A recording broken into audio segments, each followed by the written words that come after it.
everybody, Preston Poulter here with Pocket Jacks Comics. Today, I wanted to do a follow-up on the Alyssa Wong story that I did yesterday. So, I was a bit of a nerve-wracking experience, reporting fake news at an unpopular time, but, the story came across the Facebook feed, and I thought to myself, that just doesn't sound right. Like, it didn't, as I would tell people, it didn't pass the sniff test. I'm like, alright, so you got a fairly high-profile woman who has a fair amount of Twitter friends that are into comics and sci-fi and stuff. And then, if we look at the tweet in question, it's dated the day Stan Lee died. So on the day Stan Lee died, this woman comes out and says, literally, F Stan Lee. And other things. That's just, who does that? Like, who in their right mind would do that? So I'm like, well, that don't sound right. And a lot of people are like, oh, no, that's totally her. I'm like, I understand your crazed wackadoo lefties. They're still not going to do that. They're not. They're not. It is not believable. But let's say they were wackadoo enough to do that.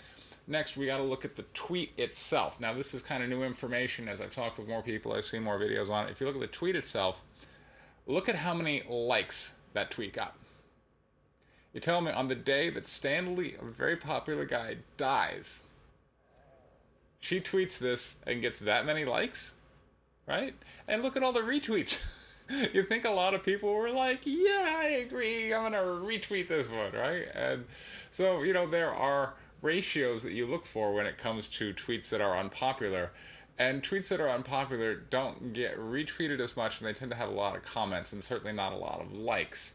So this tweet, with a lot of likes, a lot of retweets, that looked like it was expressing a fairly popular sentiment. So do we really wish to believe that Alyssa Wong said F Stan Lee, and then a lot of people were like, yay! I mean, come on, that's insane. Not to mention the date doesn't match up with the reply, it's a year off. It simply doesn't add up.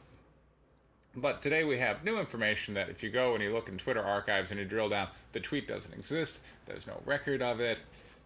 Total fake news. So I took a risky position early on, and I was right. And for that, I've been handsomely rewarded because my video is severely disliked. What can I say? But people hate the truth. I need to maybe put it in some kind of softer way. Even Jeremy over at the Quartering, in his follow-up video, he's still not saying it's not true. He's like, well, it seems like something she might have done, but we should give her the benefit of the doubt. I'm like, there's no way this tweet is plausible given all the factors we just looked at. So I'm sorry, this tweet is total fake news. People don't want to hear it. At the time, okay, they were in an outrage mob. They were attacking the messenger, being like, screw you, Preston. You're just I got called all kinds of things. But now that the truth has come out, Alyssa has denied the tweet. It's not in Twitter archives. Bounding Out of Comics has run a retraction. Now people are coming back and they are once again liking.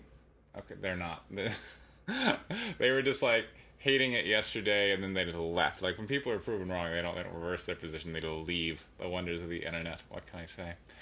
Anyway, so you live and you learn. I got some more followers out of it, and I think I increased my intellectual credibility with the people to who I'm reporting, and that is my ultimate job. This has been Preston Poulter with Pocket Jacks Comics. Thank you very much for your time.